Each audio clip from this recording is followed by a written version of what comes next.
السلام علیکم dear students.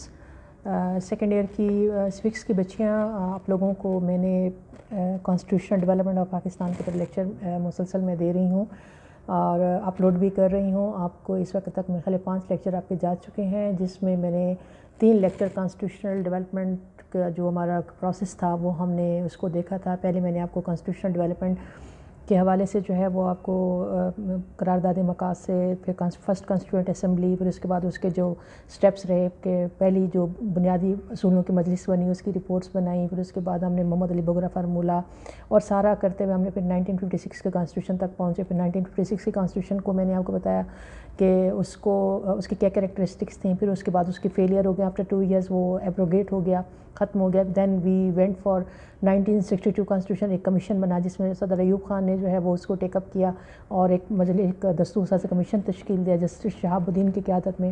اس نے پھر جو قانون آئین بنایا وہ پھر صدر ایوب نے پاس کیا، اس کو 1962 میں پھر ملک کے اوپر امپلیمنٹ ہو گیا.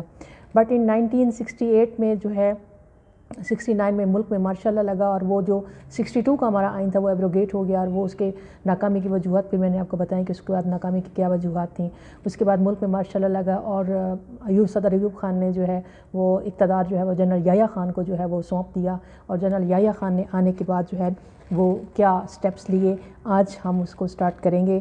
پیج نمبر 98، نمائندہ حکومت کا قیام. After the abrogation of 1962 constitution, صدر Ayub just gave the pass to general Yahya Khan and General Yahya Khan make that representative government. And in 1969 صدر پاکستان آغا محمد یحییٰ خان نے اعلان کیا کہ ایک فرد ایک ووٹ، 1 man 1 vote کی بیسس پر اکتوبر 1970 میں عام انتخابات کا انعقاد ہوگا. یعنی ملک میں پہلی مرتبہ 1 man 1 vote کے تحت پہلی مرتبہ پاکستان بننے کے بعد پہلی مرتبہ there will be general election conduct ہوں گے 1970 میں. This was the announcement that was made by General Yahya Khan that became the president after President Ayub Khan. مشرقی پاکستان میں تباہ کن سیلابوں کے باعث انتخابات کی تاریخ بڑھا کر 7 دسمبر 1970 کر دی گئی. یعنی due to flood in East Pakistan this general election date was further extended and it was then made that the election will be held on 7 September 1970. Then legal framework order. Under legal framework order مجریہ مین جاری کردہ issued 1970 کے schedule کے مطابق قومی assembly کے اراکین کی مجموعی تعداد 313 ہونی تھی. 313 member will be the member of the National Assembly, and in that 313 member there will be 13 seats allocated or fixed for the specialized جو ہے وہ کر لیا انہوں نے خواتین کے لیے. جبکہ عام نشستوں کی تقسیم کچھ اس طرح انہوں نے کی کہ مشرقی Pakistan will have 161 general seats and 7 special seats for women. Punjab will have 82 general seats and 3 for female. Province Sindh will have 27 general seats and 1 for female. And Balochistan کو 4 عام نشستیں یعنی 4 جنرل الیکشن سیٹس جو ہے وہ دے دی گئیں اور ایک عورت کے لیے مخصوص کر دی گئی. صوبہ سرحد میں AKPK میں یہ تناسب 18 اور 1 کا تھا، یعنی 18 ان کو جنرل الیکشنز دیے، جنرل سیٹس دیں اور 1 ان کو فیمیل سیٹس دی، اسپیشل سیٹس جو تھیں. مرکز کے زیر انتظام قبائلی علاقے، یعنی پاکستان کے ان صوبوں کے علاوہ ہمارے جو فاٹا فانا کے علاقے ہوتے ہیں، قبائلی علاقے ہوتے ہیں، ان کے لیے 7 عام نشستیں جنرل الیکشن جنرل سیٹس جو تھیں وہ 7 ایلوکیٹ کی گئیں. صوبائی اسمبلی کے انتخابات کے لیے 20 دسمبر کی تاریخ مقرر کی گئی اور آرڈر کے شیڈول کے نمبر 2 میں نشستوں کا تعین بھی کر دیا گیا. صوبائی اسمبلیوں کی نشستوں کی تعداد ان کی آبادی کے تناسب کو مد نظر رکھ کر کی گئی. متعینہ تاریخ پر انتخابات کا انعقاد ہوا.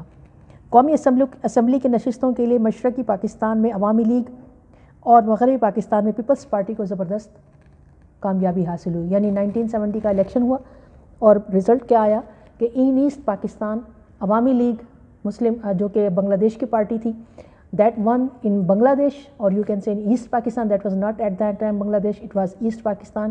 ایسٹ پاکستان عوامی لیگ نے جیت لیا and West Pakistan was won by the Pakistan Peoples Party. یعنی 2 different provinces, 2 separate provinces, 2 separate parties. Neither party got any seat in other